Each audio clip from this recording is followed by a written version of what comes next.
Bonjour à tous, enchanté. Nous allons aujourd'hui vous présenter le webinaire sur Régénération afin de tout comprendre sur l'investissement en co-living et notre offre Régénération. Petit préambule sur ce webinaire. Ce webinaire est évidemment exclusivement réservé aux conseillers en gestion de patrimoine. On va vous demander de couper vos micros, de poser vos questions dans l'espace dédié à cet effet. On y répondra évidemment à la fin du webinaire ou directement dans le chat. Et nous vous enverrons à la fin de cette présentation le replay. J'ai le plaisir aujourd'hui d'être accompagné donc par Maxime Sauvanet, directeur des investissements, et également de Vincent Lachaine, directeur du développement, tous les deux chez M Capital. Bonjour messieurs. Bonjour Pierre. Bonjour. Petit préambule sur Builder et le groupe M Capital. Builder donc, est la plateforme du groupe M Capital qui propose des solutions d'investissement à forte valeur ajoutée environnementale, sociétale ou économique afin d'investir de manière innovante dans l'immobilier. Cette plateforme est dédiée et pensée pour les gestionnaires de patrimoine et leurs clients, et elle va vous proposer de l'immobilier fractionné, du co-living et également du crowdfunding immobilier. Donc, nous allons parler aujourd'hui de la partie sur le co-living. Builder fait partie du groupe M Capital, et M Capital, c'est plus de 20 ans d'expérience dans la gestion de patrimoine et la gestion d'actifs, plus de 700 millions d'euros d'encours en gestion, 190 opérations financées et enfin 160 millions d'euros investis dans ces opérations. Aujourd'hui, Builder est une nouvelle plateforme, builder.fr, qui a l'agrément PSFP. Je vais tout de suite passer la parole donc à Maxime Sauvanet qui va nous parler du marché du co-living. Maxime, c'est à toi. Merci Pierre. Bonjour à tous. Oui, on va tout d'abord commencer par une rapide présentation du concept du co-living, même si je pense que la plupart d'entre vous maintenant connaît ce qu'est ce nouveau mode d'habitat. Le co-living, c'est quoi? C'est un lieu d'habitation qui est exploité par un opérateur de co-living et qui organise les habitats à peu près toujours de la même façon, c'est-à-dire que vous avez un espace privatif dédié aux locataires, aux colocataires, qui est équipé et qui est meublé et agrémenté d'une salle de bain et parfois de toilettes privatives, de sanitaires privatifs. En plus de ça, les co-livers ont la chance de partager de vastes espaces communs où ils peuvent se réunir pour déjeuner, même pour travailler, pour faire du sport ou même à l'extérieur parce que la grande majorité des maisons de co-living ont la chance d'avoir un jardin ou une terrasse. Donc, ça permet vraiment, ça permet vraiment de se réunir et ça répond au point suivant qui est un enjeu de société. On a vu pendant le Covid que de nombreux étudiants et jeunes actifs finalement vivaient seuls, ont souffert de ces mois de confinement et s'en est suivi cette mode du co-living. Alors, ce n'est pas la seule raison, le Covid, mais en tout cas, c'est une raison, c'est une des principales raisons qui fait que ce phénomène s'est subitement accéléré parce que ces personnes veulent maintenant vivre en communauté et ne plus forcément vivre de son côté. C'est aussi une réponse sociétale, on le verra tout à l'heure, parce que c'est une partie de la solution à la crise locative actuelle, à la tension locative qui existe dans les grandes métropoles. Le co-living s'adresse à plusieurs personnes, plusieurs cibles, à la fois, donc on l'a dit tout à l'heure, aux étudiants et jeunes actifs, mais aussi de plus en plus à des familles monoparentales, à des seniors, en tout cas différentes typologies de co-living qui arrivent en ce moment et qui émergent. Sur la croissance, c'est une croissance exponentielle. En début 2019-2020, on comptait 2500 chambres en France. Fin 24, début 2025, on va compter 24 000 chambres, 24 000 lits. Et encore, certaines études pensent que c'est sous-estimé. Donc, on a vraiment cette croissance très forte avec même une offre qui ne répond pas encore à la demande. On a des taux d'occupation et des listes d'attente, des taux d'occupation de l'ordre de 100% et des listes d'attente chez quasiment tous les opérateurs. À noter qu'il existe comme sur tout marché qui n'est pas encore forcément mature et qui est en pleine croissance, de nombreux acteurs, on en dénombre une soixantaine, Alors, dans les 60, on a à la fois des acteurs qui sont très locaux et des acteurs qui sont nationaux que l'on connaît plus et qui jouissent d'une plus grande notoriété, pardon. Sur, alors, chez Builder,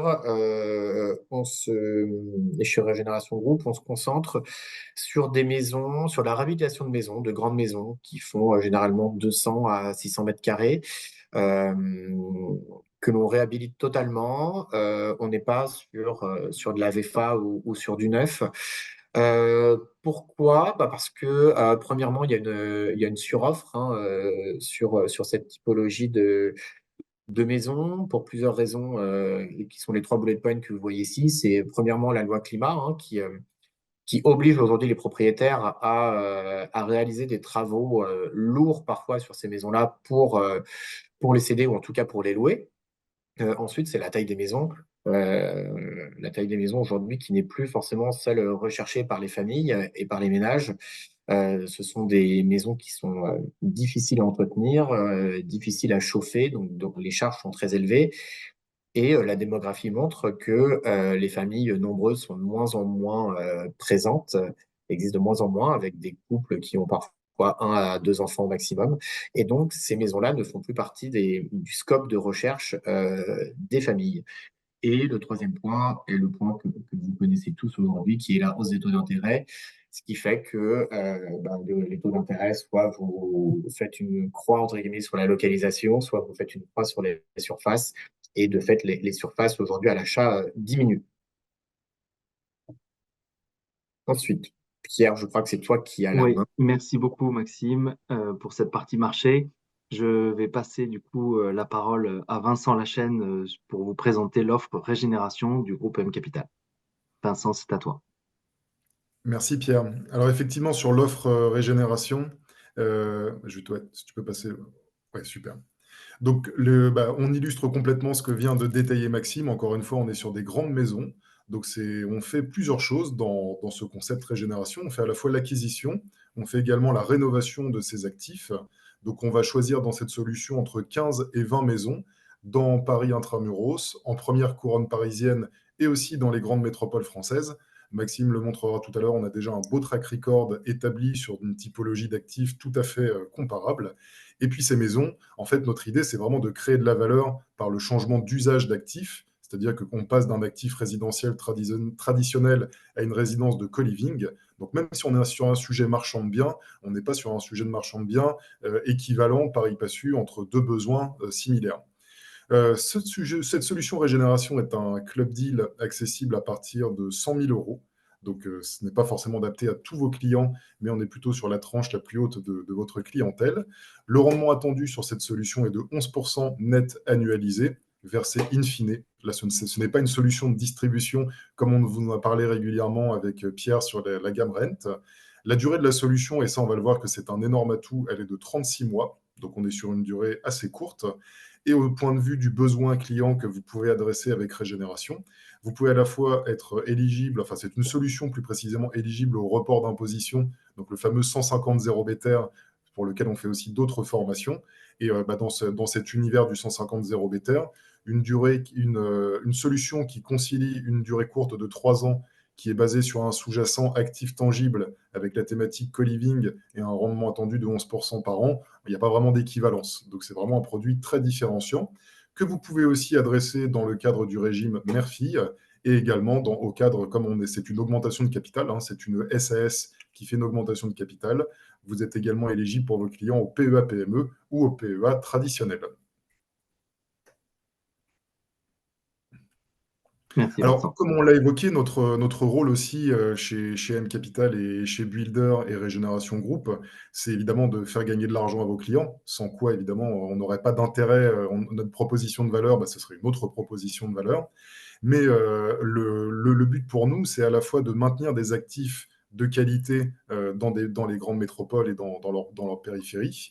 Donc là, on est dans l'immobilier résidentiel, donc on prend des grandes maisons qui sont hors d'usage, on l'a vu, on les rénove, mais l'idée, c'est à la fois de maintenir une vie résidentiels sympathiques. On n'est pas du tout dans les sujets Airbnb, par exemple, où il peut y avoir certaines nuisances avec des cohabitations, avec des usages différents. Là, ce sont vraiment des gens, des jeunes qui résident dans des quartiers résidentiels parfois un peu vieillissants. Donc, ça dynamise et ça améliore la qualité de vie. Et les rénovations que l'on fait, évidemment, ont un impact financier, parce que le but, c'est vraiment de faire monter la note énergétique au moins à une note DPEC. Donc, voilà, l'actif est complètement dans la modernité et donc à la fois liquide et rentable. Mais on permet aussi une certaine résilience, parce que dans le changement climatique, vous savez, aujourd'hui, les DPE s'attachent sur des métriques des 15 dernières années. Et nous, chez M Capital, avec Builder, on se projette aussi sur les 15 prochaines. Et notamment, les actifs doivent supporter des hivers froids, mais des étés de plus en plus chauds, avec ce qu'on appelait pendant longtemps, c'était plutôt les passoires thermiques. Maintenant, on est aussi sur les bouilloires thermiques. Donc, le côté thermique été est aussi très important. On cherche aussi à faire des actifs éco-responsables. Donc, ils sont toujours meublés et équipés, et l'exploitant qu'on a choisi prend des actifs de seconde main. Et pour que vous ayez bien une idée, parce on peut passer des heures sur ce sujet-là, ce sujet passionnant, mais l'idée, c'est quand même, par exemple, il faut bien prendre en compte qu'un actif rénové, comme on le fait, c'est 60 fois moins de carbone qu'un actif neuf. Donc évidemment, on ne pourra jamais, pour une question d'efficience et une question de rentabilité, faire monter l'actif à une note DPE A. Mais par contre, si on prend l'impact carbone dans sa globalité, entre avoir un impact carbone C sur un actif rénové ou du A avec un RE 2020 sur une promotion, la consommation de matériaux n'a vraiment rien à voir. Donc là, l'idée, c'est vraiment de concilier un confort privé, comme l'évoquait Maxime, avec une salle de bain et un bureau privatif dans sa chambre, et de partager des espaces de vie. Notamment, on combat l'isolement. On donne aussi l'accès dans des zones urbaines tendues, parce qu'aujourd'hui, quelles que soient les régions, vous voyez que l'accès au logement est très compliqué pour les jeunes actifs. Et puis, il y a aussi beaucoup de services dans ces résidences co-living. Donc, on essaye, au-delà de l'impact purement environnemental dont on parlait, c'est également d'avoir un impact sociétal fort et combattre l'isolement, qui était jusqu'à présent plutôt une problématique de personnes âgées. Et aujourd'hui, on voit que ce problème d'isolement touche toutes les âges de la population. Et au niveau de l'impact environnemental, on a vu, l'idée, c'est de coller à une bonne note avec l'amélioration du DPE. On fait aussi donc ce qu'on appelle du recyclage urbain. C'est aussi pour ça que notre solution s'appelle Régénération. On veut revitaliser les centres-villes avec des actifs de qualité et un public plus jeune dans le cadre de régénération. On vise aussi à préserver la biodiversité parce que, comme on l'a vu, on a des accès aux espaces extérieurs avec notamment des sensibilisations sur la partie recyclage et compostage, par exemple. Et on met aussi des hôtels à insectes. Donc, on essaie de préserver au maximum la biodiversité. Donc ça, c'est pour le côté biologique. Et vous le savez aussi, des espaces verts, c'est des espaces qui sont beaucoup plus sobres et beaucoup plus résilients en période de forte chaleur pour éviter les îlots de chaleur. On utilise aussi des matériaux biosourcés, ça c'est très important. On n'utilise pas que des choses qui sont sur des sous-jacents pétroliers et chimiques. On utilise de la laine de bois, de la fibre de bois, donc des choses de très bonne qualité. Et on sensibilise évidemment nos pensionnaires à l'économie d'énergie, l'économie d'eau, avec tout ce qui est robinetterie, et aussi les bonnes pratiques en termes de tri des déchets. Et voilà. Donc c'est à la fois une rénovation, c'est un état d'esprit, c'est une philosophie qu'on communique. Et vous le savez, vous, dans votre métier de CGP, les sujets ESG, ISR sont maintenant des sujets réglementaires, mais c'est aussi des sujets, des sources d'opportunités. Parce qu'aujourd'hui, un actif qui n'a pas une bonne note DPE, c'est un actif qui est moins liquide ou alors qui va subir une forte décote au moment de sa cession, ou voire qu'il n'est plus louable. Donc c'est vraiment ce qu'on promeut avec cette solution régénération, avec ces impacts qui sont évidemment plus marqués sur le côté sociétal et environnemental que sur le sujet de gouvernance. Merci Vincent.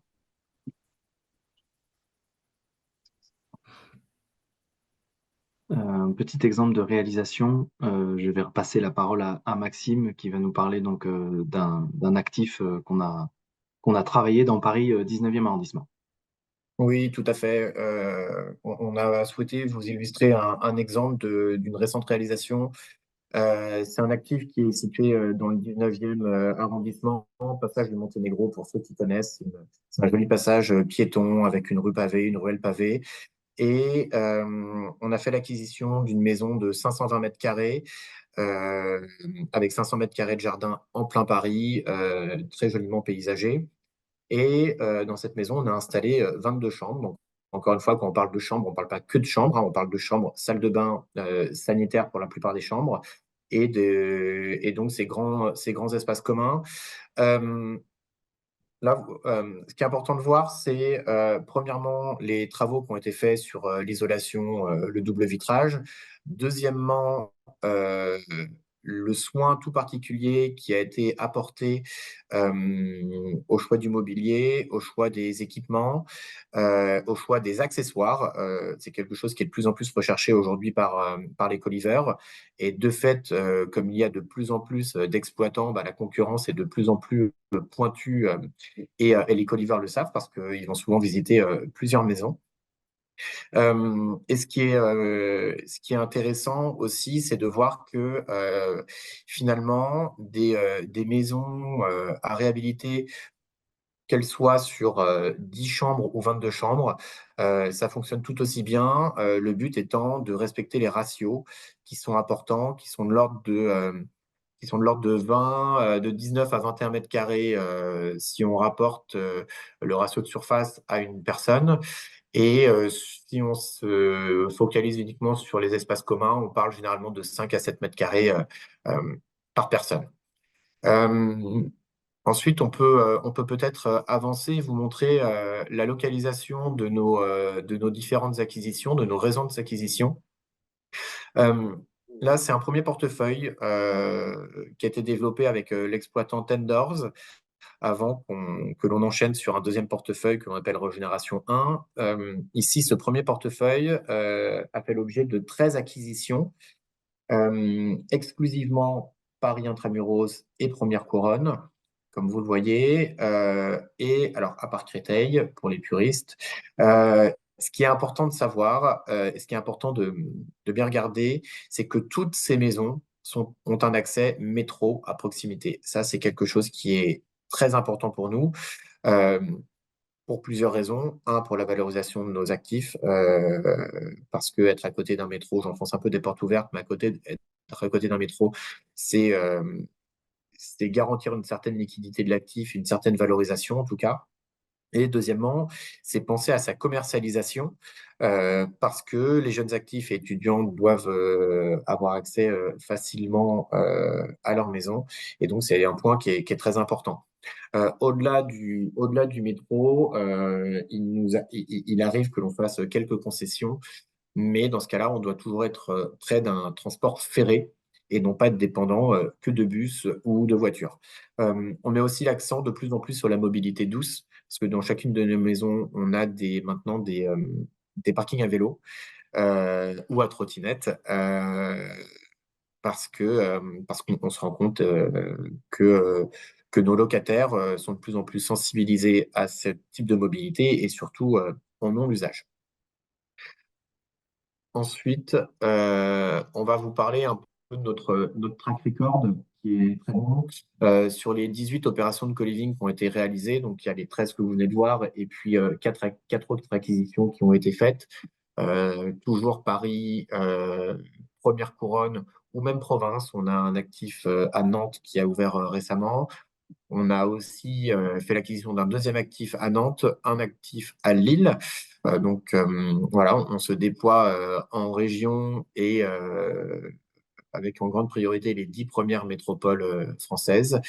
On a un taux d'occupation de 100%, alors qui est entre 98 et 100%. Le 98 s'explique par le turnover naturel qui a lieu quand vous avez des chambres qui sont un séjour moyen, pardon, qui est de 7 à 12 mois. Il y a forcément les chambres qui ont un petit moment non loué. Après, les exploitants, les opérateurs avec lesquels on travaille ont une liste d'attente très importante.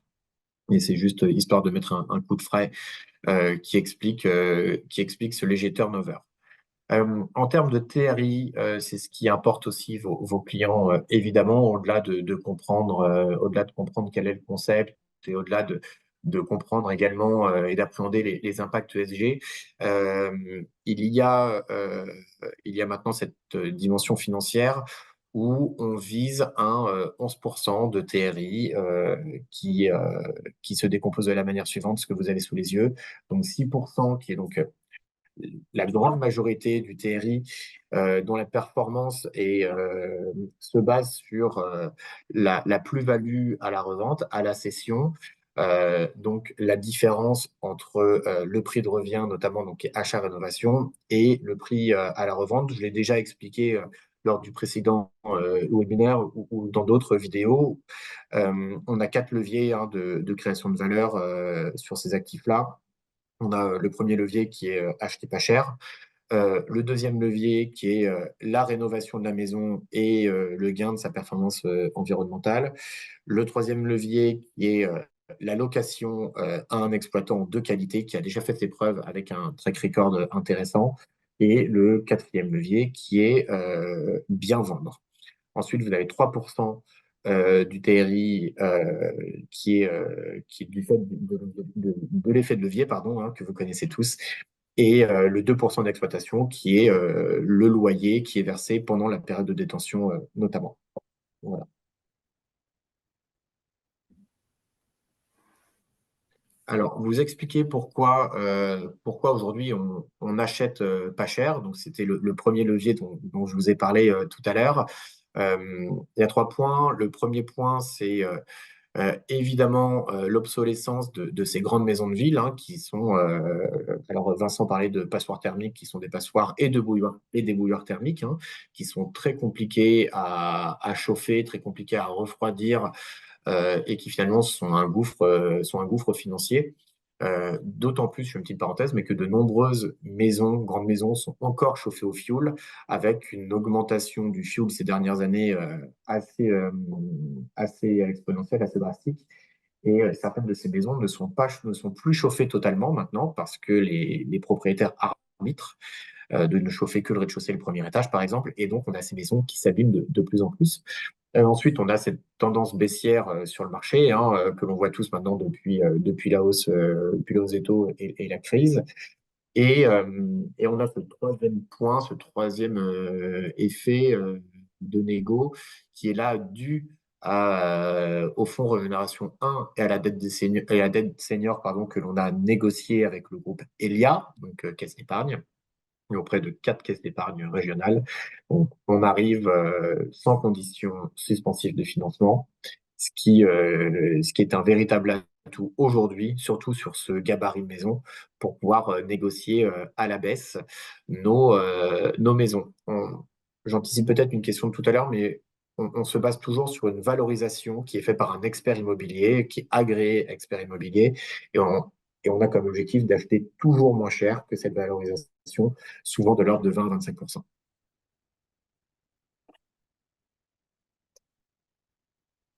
Pour vous parler de l'exploitant Tenders avec lequel on travaille, nous, sur ce fonds Régénération 1, alors on travaille avec d'autres exploitants également. Ici, on est focus Régénération. C'est un exploitant qui a sous gestion plus de 400 chambres, dont 150 avec nous. 95% de taux de remplissage. Je vous ai expliqué ce qui fait souvent le delta entre le 95 et le 100%. J'en ai touché 2 mots en début de webinaire. On a cette tension locative aujourd'hui avec quasiment une baisse de 50% de l'offre locative en un an dans les plus grandes métropoles. Et en face de ça, une demande qui est toujours de plus en plus importante parce que la population étudiante grandit. On va gagner 300 000 étudiants dans les prochaines années. Parcoursup est également un facteur de mobilité, de déménagement, parce que les étudiants déménagent de plus en plus pour faire leurs études. Et on a un marché de l'emploi qui va quand même mieux, avec des problématiques de recrutement, notamment chez les cadres, où certaines entreprises ont du mal à recruter aujourd'hui parce que leurs candidats n'arrivent pas à se loger. On a même certains de nos partenaires exploitants qui signent des baux directement avec les entreprises en B2B, des entreprises qui ont cette logique et cette problématique de recrutement. Et ensuite, on a une offre de location meublée accompagnée d'une offre servicielle qui est aujourd'hui largement et très recherchée par les colocataires et par les jeunes. Dans le co-living, vous arrivez en posant vos valises. C'est-à-dire que vous n'avez pas de démarche administrative à faire, que ce soit pour l'eau, le téléphone, l'électricité, etc. Vous avez les plateformes de streaming qui sont comprises, le ménage est compris, le paiement des taxes est compris également dans le loyer que vous allez payer à la fin du mois. Donc en fait, c'est quelque chose qui est clé en main et qui répond à une simplicité et quelque part à une diminution de la charge mentale chez certains.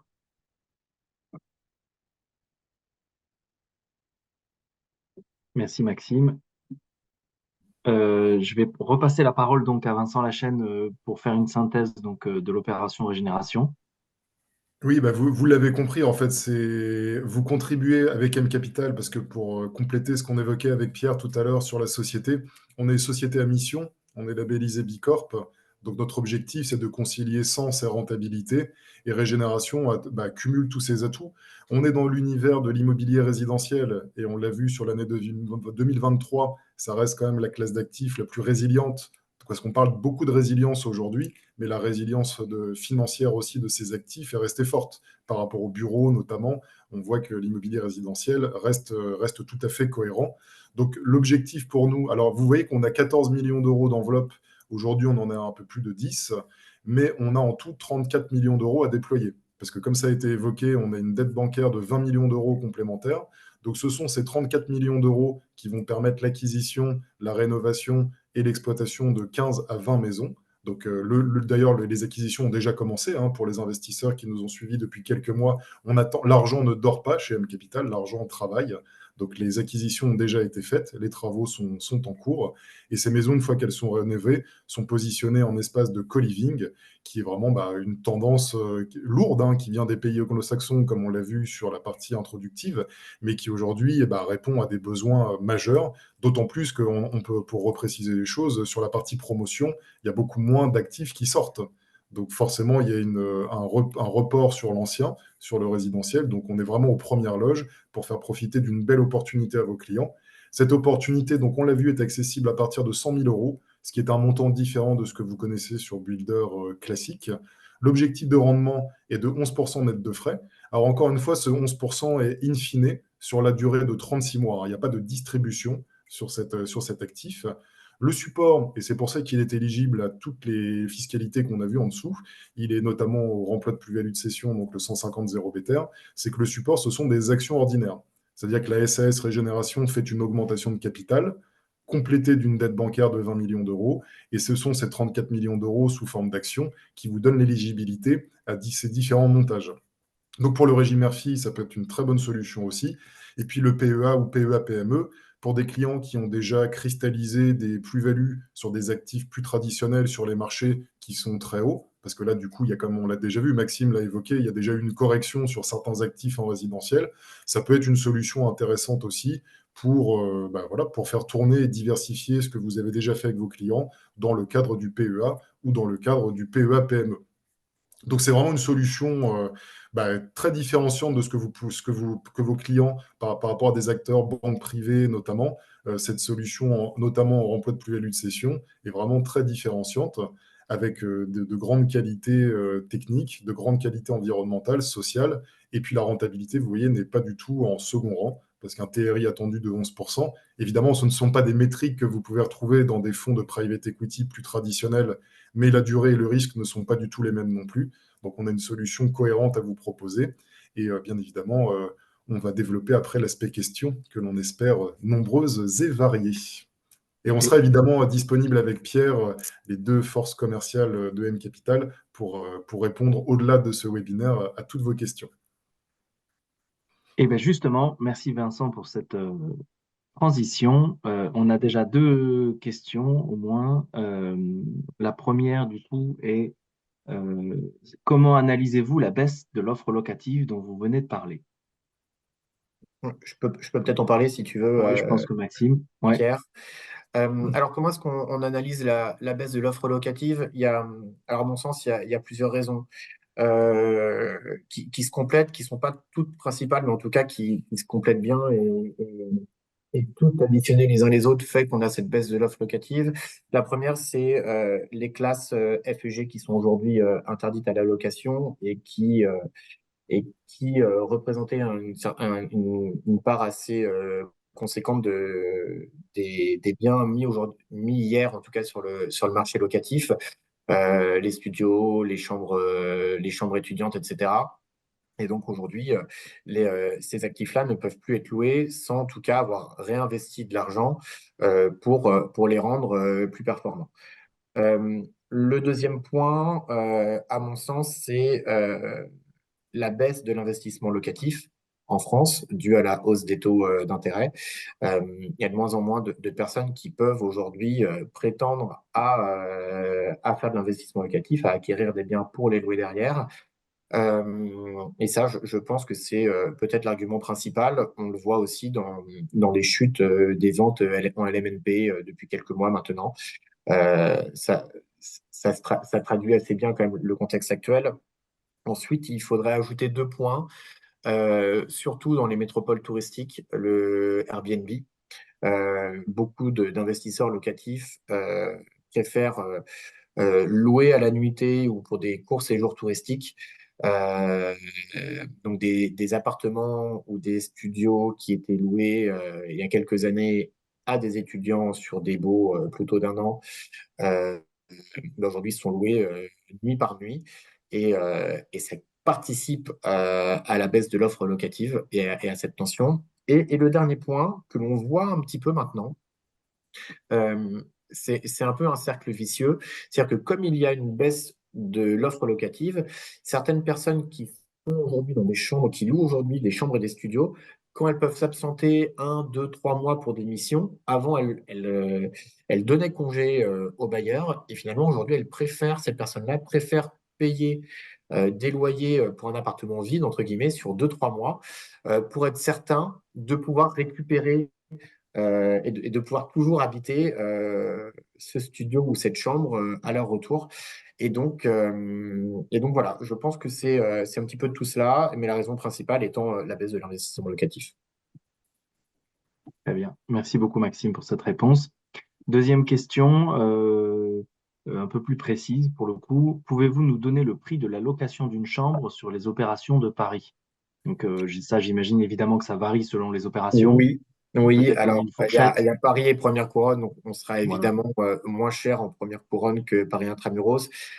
Si on regarde les 13 actifs qu'on vous a montrés tout à l'heure, on va avoir des prix qui vont commencer en dessous de 1 000 euros. Je pense notamment à Villejuif et Créteil. On va être aux alentours de 900 euros à peu près. Alors, quand je dis 900 euros, c'est tout compris, hein. C'est pas que la partie immobilière, encore une fois, c'est 900 euros avec tout l'aspect serviciel qui va avec, hein. Donc, on va commencer aux alentours de 900 euros jusqu'à 1 400 euros pour les chambres intramuros qui seront les plus vastes avec un service maximum. Donc voilà, on va être entre 900 et 1 400, je dirais. Merci, Maxime. Alors, attendez, je crois qu'on a une nouvelle question. Alors, la personne à qui tu as répondu, du coup, Maxime, partage absolument ton analyse. Donc, ça, c'est Merci. merci à vous. C'est entendu. Euh, et elle nous demande si on ne pense pas que la volonté de vider les stocks par les promoteurs risque d'influencer cette tendance. Bah, si, mais aujourd'hui, vider les stocks par les promoteurs est une obligation. Euh, donc, tout ça, ça va influencer la tendance, évidemment. Mais, euh, mais alors là, je m'adresse à la dame qui nous a écrit. Oui, Si vous voulez, parce que je sais qu'on est déjà à 35 minutes et que le webinaire est censé durer 30 minutes, mais si vous voulez, on peut s'appeler et on peut en débattre ensemble. Mais oui, ça va avoir une incidence. très bien. Merci. Alors, dernière question. Cette fois, on peut y répondre avec Vincent. Les personnes morales peuvent-elles souscrire? Donc, Vincent, ouais, oui, les personnes Tout morales à peuvent fait. souscrire. Euh, et voilà. Bah, écoutez, Et je pourrais aussi vous cela. préciser une Oui, chose, comme on parle de personnes morales, sur l'aspect fiscal, c'est bien de le repréciser. C'est la solution régénération que l'on propose est hors IFI. Et pour les personnes physiques qui voudraient souscrire à cette solution à 100 000 euros, la taxation, c'est la flat tax. Donc même si on est sur un sous-jacent immobilier, c'est particulièrement intéressant d'un point de vue fiscal également. Bien. Merci pour cette précision, Vincent. On arrive du coup au bout de nos questions. Merci à tous de nous avoir suivis. Vous étiez plus nombreux que d'habitude. On voit que le sujet évoque pas mal d'interrogations. Nous vous envoyons évidemment le replay du webinar, comme c'était précisé en préambule. Notre équipe dédiée, donc Vincent Lachaine, directeur du développement, vous aurez ses coordonnées si vous ne les avez pas déjà. Moi-même, directeur des partenariats avec mes coordonnées. Et enfin, celle de Maxime Sauvanet, directeur d'investissement. Merci à tous les deux d'avoir animé ce webinaire avec moi. Merci pour toutes ces informations et merci à tous pour votre écoute. À très bientôt. Merci, au revoir. Au revoir, bonne journée.